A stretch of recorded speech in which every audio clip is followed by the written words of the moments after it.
It starts with a moment of pure heartbreak. Elijah, a teenage boy, stands near an old oak tree, holding a bouquet of white flowers. His hands shake as he kneels down, placing them gently on the freshly turned soil. The grave is still new, the weight of loss heavy in the air. His brother Matthew is gone, taken too soon. The family chose this spot for him, their own land, far from the cold rows of a cemetery. This is where he wanted to rest. Then, out of nowhere, sirens. Tires screech against the pavement. Blue and red lights flash against the bark of the tree. Before Elijah can even turn around, voices roar at him. "Hands where we can see them." The command is sharp, loud, final. 4 officers step out, hands hovering near their holsters. A gun is drawn. For a split second, Elijah freezes. Confused, scared. The flowers still in his hand. His breath catches in his throat. From across the yard, she's watching. Karen, arms folded, lips curled in that all-too-familiar smirk. Phone in hand, she nods toward the police, pointing directly at Elijah. "That's him. That's the one I told you about. He's trespassing and he's armed." Armed. Elijah blinks down at himself. His hands are empty now, the flowers on the ground. His only crime is grieving his brother. That's when the front door swings open. His mother, the U.S. Attorney General, steps out. Her heart pounds, but her face is calm. Cold. She walks toward the officers, not running, not shouting. She doesn't need to. "Step away from my son."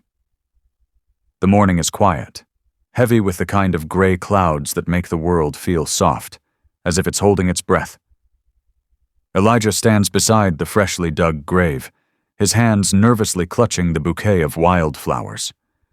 The scout jacket he wears is too big on him, the sleeves covering his hands. But it's all he has left of Matthew. His brother, the one who used to wear it when they were younger. The two of them spent hours together under this oak tree, climbing its branches and laughing. Now it's here, where Matthew wanted to rest, under that same oak. The air is still, the only sounds the birds chirping softly, and the distant hum of the neighborhood. It's supposed to be a quiet moment, a peaceful goodbye. There's no ceremony, no crowd, just close family, a chaplain, and the flag that Matthew earned with honor. But then, suddenly, Karen's voice cuts through the air, shrill and angry. "What do you think you're doing?" From her perfectly trimmed lawn, Karen stands with her arms crossed, glaring. She doesn't even flinch when she raises her voice again. "You can't bury people like this. There are rules." Her words hang in the air, sharp with accusation. She's looking at them as though they've committed a crime, even though the land is theirs, legally and without question. The protagonist steps forward, trying to stay calm, but the weight of grief presses against her chest. She explains again, "This is our land. It's federally exempt from any HOA rules." But Karen doesn't listen. Her eyes narrow, and she mutters under her breath, moving closer as she pulls out her phone. Before anyone can say anything else, the sound of sirens cuts through the calm. Police cars roll up, their lights flashing. Officers spill out, their hands twitching toward their belts. Elijah freezes, his body stiff, the flowers in his hands trembling. "Get on the ground," one of the officers shouts, his voice harsh. He doesn't wait. Elijah looks at the ground, panic flooding his veins. His mind races, but his body refuses to move. He doesn't understand what's happening. Why is he being treated like this? He's just standing at his brother's grave. From the doorway, the protagonist's heart sinks. Her son is on the ground, surrounded by officers. The air feels wrong, heavy with fear, but she doesn't panic. Her steps are steady as she walks toward them. Her voice doesn't waver when she speaks. "Step away from my son." She pulls out her badge, the one that's been by her side since the day she took the oath. She holds it up for all of them to see. "I'm the United States Attorney General. Stand down." The officers hesitate, confusion flashing in their eyes as they realize who they're dealing with. Meanwhile, Karen is standing at the edge of the yard, holding up her phone, filming the scene. Her smirk is back. She's got the camera pointed at Elijah, her voice dripping with false accusation. "That boy threatened me with a stick." But the stick she's referring to isn't a weapon. It's a flagpole, a folded flag, carefully placed on Matthew's grave. The absurdity of it all hangs in the air, thick and suffocating. Neighbors are watching now, peeking from behind windows, standing on their porches. They're seeing everything unfold, slowly realizing what's happening. And then it hits them. This isn't just any woman in their neighborhood. They've been standing in the presence of someone far more powerful than Karen ever realized. That night, long after the officers have left and Elijah is safely inside, the protagonist sits in her office, staring at the HOA bylaws spread out in front of her. She can't shake the feeling that today's incident was just a symptom of something bigger.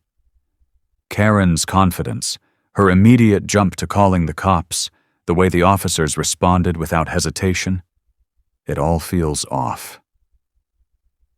There's power behind her actions, more than just neighborhood gossip or a bad attitude. This isn't about a simple disagreement.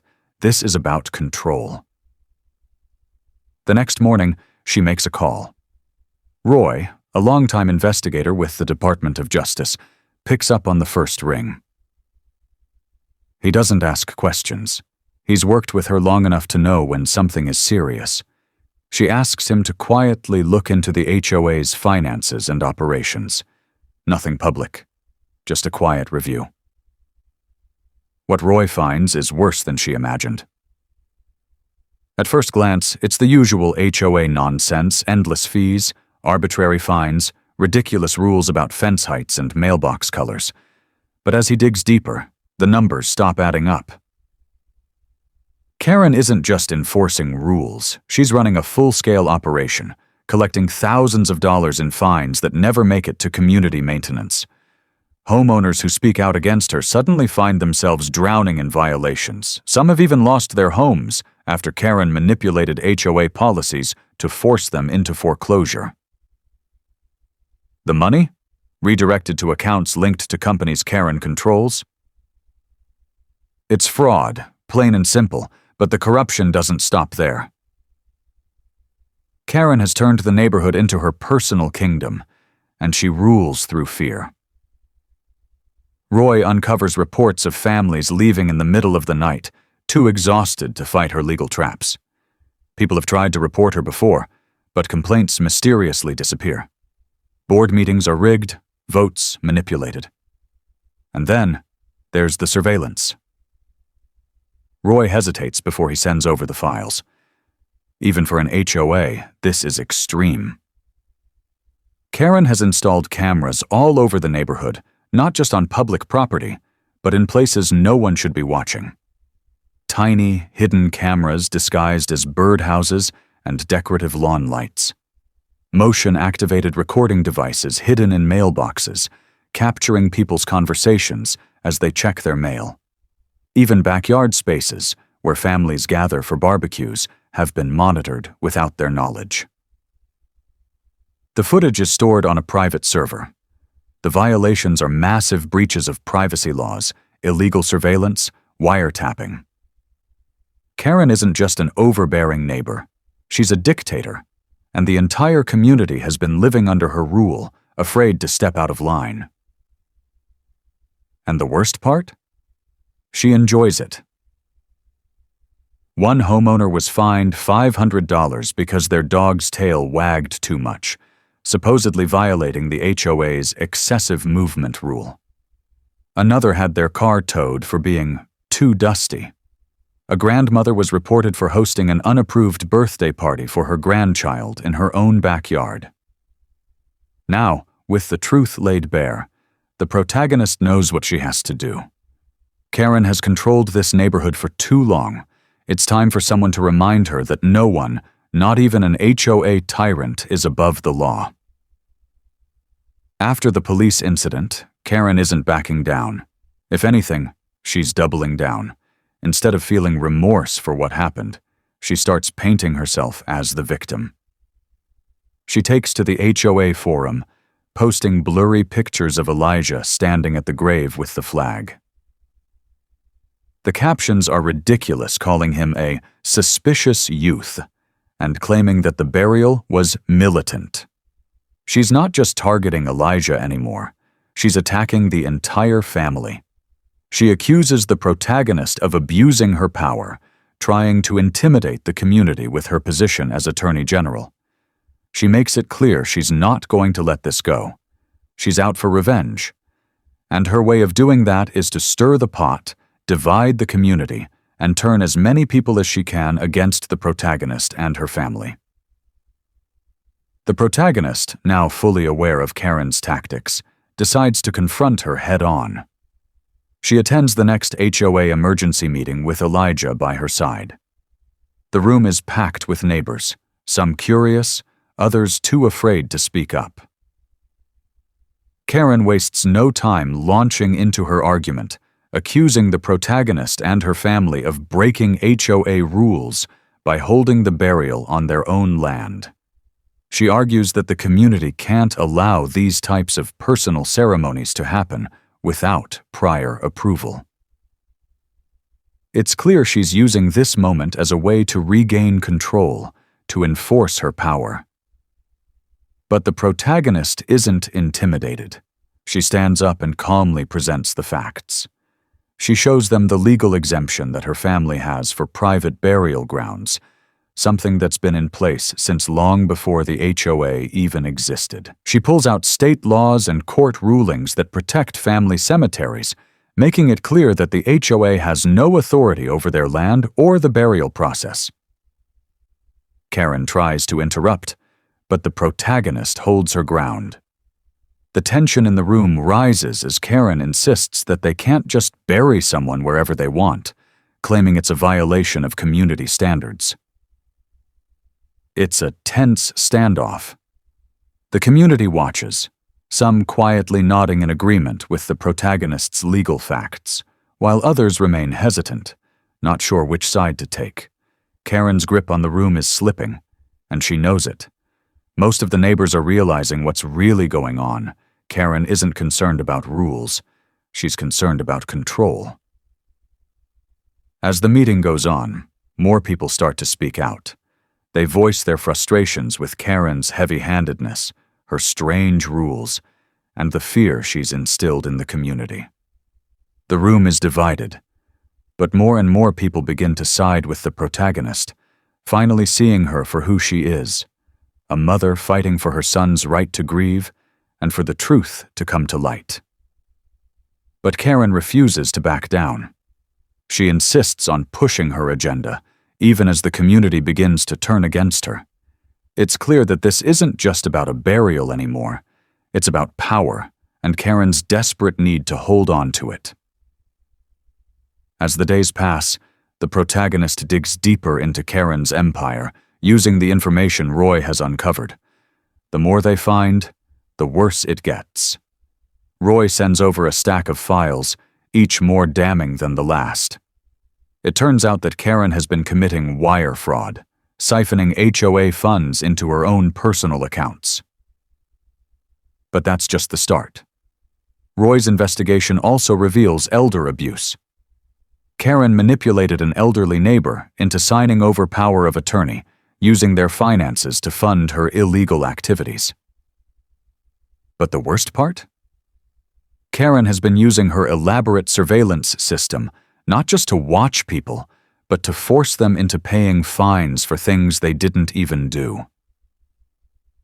The cameras in birdhouses, mailboxes, and private yards were all strategically placed to capture everyday moments she could twist into violations.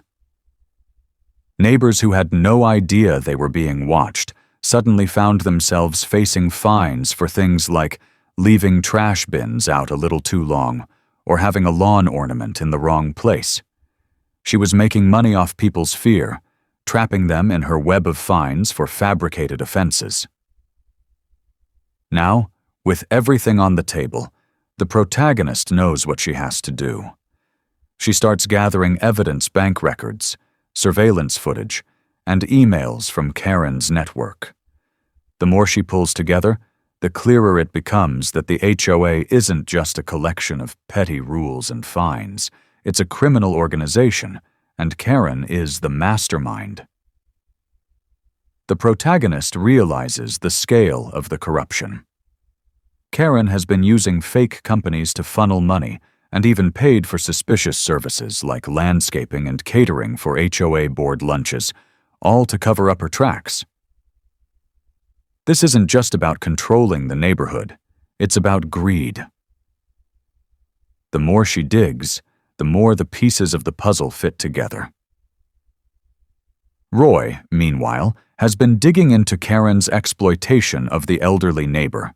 He uncovers paperwork that proves Karen manipulated this vulnerable person into signing documents that gave her full control over their finances.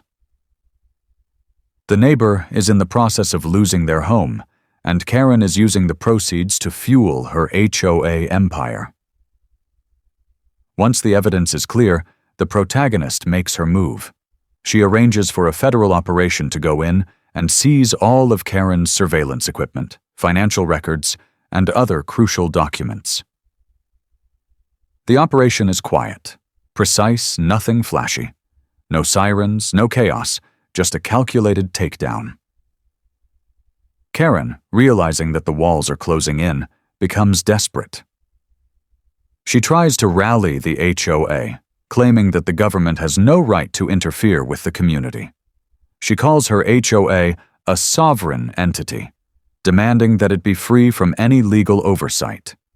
She accuses the protagonist of government overreach, trying to paint her as an outsider, trying to destroy the neighborhood. But it's clear her hold on the HOA is slipping fast. The protagonist knows that Karen's power has been built on lies and manipulation. It's only a matter of time before the truth comes out. And when it does, Karen won't be able to hide behind her false claims of sovereignty or her fake authority. The community is finally going to see the real Karen for what she is, nothing more than a fraud, hiding behind a facade of rules and fear. The moment of truth arrives with the scheduled HOA meeting, the last chance for Karen to hold on to her power. The protagonist, now fully prepared with all the evidence of Karen's illegal activities, walks into the room with Elijah by her side. The atmosphere is thick with tension as neighbors quietly take their seats, most of them unsure of what's about to happen. Karen stands at the front, still acting as though she's in control, her smug smile barely hiding the nervousness creeping up behind her eyes. The protagonist doesn't waste time. She starts by laying out the facts, calmly and methodically. She reveals the financial fraud, showing the community the money Karen has been funneling into her own pockets. She presents surveillance footage, clearly showing Karen's hidden cameras recording private moments of neighbors, from conversations in their backyards to private family gatherings. The footage is damning, showing just how far Karen's obsession with control has gone. And then, the false citations, the fines Karen handed out for things like trash bins left out too long, or a neighbor's dog tail wagging too much. The evidence is undeniable, and it's clear to everyone in the room that Karen has been running a corrupt and illegal operation. Karen tries to defend herself, but it's weak. She's quick with excuses, claiming that everything she did was for the safety of the neighborhood, that the fines were necessary to maintain order. But as she speaks, her voice cracks, her usual confidence fading. The room, once under her thumb, begins to turn against her. Neighbors who were once too scared to speak up start sharing their own experiences of abuse under her rule. One woman talks about how Karen fined her for planting flowers in a color that didn't match the neighborhood aesthetic. A man mentions how Karen had his fence torn down because it was too tall. Others speak up, recounting the constant pressure, the fear they lived under, the small ways Karen controlled every aspect of their lives. The community is finally waking up, realizing how deeply they've been manipulated and controlled by Karen. They start to see the truth. Karen wasn't enforcing rules. She was creating fear and making money off it. The room that was once divided now stands united, their voices growing louder, stronger with every word they speak. But Karen isn't finished yet. She tries one last-ditch effort to keep her hold on the HOA.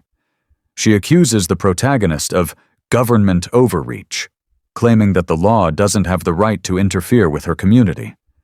But no one is listening anymore. The room is no longer hers to command. As if on cue, federal agents arrive at Karen's house. They don't storm in with flashing lights or sirens. They enter quietly, executing a warrant to seize all the equipment, documents, and financial records that were used to run her illegal operations. They arrest Karen without fanfare, and she doesn't resist. The woman who once held the entire neighborhood in fear is now powerless. The news of Karen's arrest spreads quickly. The oppressive HOA rules are finally over. The neighborhood, which had once lived under constant surveillance and control, breathes a collective sigh of relief. No longer will families have to fear a fine for something as small as the color of their flowers or the length of their grass. With the corrupt HOA dissolved, the community begins to heal, and life slowly returns to normal. The power Karen had over them is gone, and they finally have their freedom back. With Karen's control over the neighborhood finally shattered, a sense of freedom begins to seep back into the community. The once quiet, tense streets start to feel different. The weight of fear that hung over every family, every conversation, starts to lift. It's subtle at first, a neighbor laughing as they garden, kids playing in the streets without looking over their shoulders, people chatting openly without worrying about a fine or a complaint. The tension is gone. To celebrate, the community holds a block party, something that would have been unthinkable just a few weeks ago. People bring food, set up games for the kids, and for the first time in a long while, there's a sense of unity. No one is afraid anymore. The neighbor who once hid their colorful lawn ornament out of fear of Karen's rules proudly displays it in their yard. Others take down the hostile signage Karen had put up around the neighborhood, tearing down her "No trespassing" and "Violators will be fined" signs. In its place, the neighborhood starts to rebuild not just the lawns and fences, but the trust and connection that had been missing for so long. Elijah, though still carrying the heavy memories of the trauma surrounding his brother's burial and the chaos that followed, begins to find his footing again. He starts volunteering with a local veterans group, helping others who have faced similar losses. It's something that gives him purpose, a way to turn his pain into something meaningful. His own journey of healing mirrors the community's, both starting to grow from the scars left by Karen's reign. The protagonist watches this transformation quietly. She sees how her actions, standing up to Karen, have sparked something much bigger. The neighborhood is no longer under a cloud of fear, and even Elijah seems to be finding his way back to the light. It's hard to ignore the ripple effect that came from standing up against injustice. The protagonist reflects on how much they've been through, how much they've lost, but also how much they've gained. In the end, not only did they rid the neighborhood of a tyrant, but they also restored peace, dignity, and freedom. The nightmare is over, and the community is starting to heal, one small step at a time. Karen's downfall comes swiftly and without mercy. Once her actions are fully exposed, the authorities move quickly. She's arrested and charged with wire fraud, unlawful surveillance, elder abuse, and several other crimes that have been uncovered during the investigation. Her mugshot makes headlines, a stark image of the woman who once ruled over the neighborhood, now reduced to a criminal in the eyes of the public. The media frenzy that follows amplifies her fall from power, turning her into a symbol of greed and corruption. The community watches as the woman who caused so much fear is led away. The quiet justice they've been waiting for finally served. But even with Karen behind bars, the healing doesn't stop. The protagonist and Elijah work together to build a memorial garden in honor of Matthew. It's simple, just a few benches under the oak tree where he was buried, but it represents something much deeper. It's a space for quiet reflection, a place where people can come to remember not just Matthew, but the strength and resilience the community showed in the face of tyranny. The garden becomes a symbol of how much they've overcome, a tangible representation of the peace they've reclaimed. The neighborhood, once fractured and living in fear, begins to find its rhythm again. People gather in the streets, kids play without worry, and neighbors who had once avoided each other begin talking again. There's a sense of freedom in the air, a unity that hadn't been there for years. The oppressive rules are gone, and in their place, a new kind of togetherness begins to take root. As the dust settles, the protagonist reflects on everything that has happened. The battle wasn't just about bringing Karen down, it was about protecting her son, standing up for what's right, and reminding the community that they don't have to live in fear.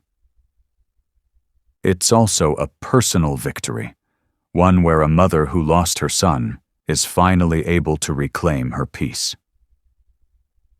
In the final moments, the protagonist watches Elijah sitting beneath the oak tree, his head tilted back as he takes in the breeze. It's quiet, the way it should have been all along. He's not just sitting there, he's reflecting, finally at peace with everything that has happened.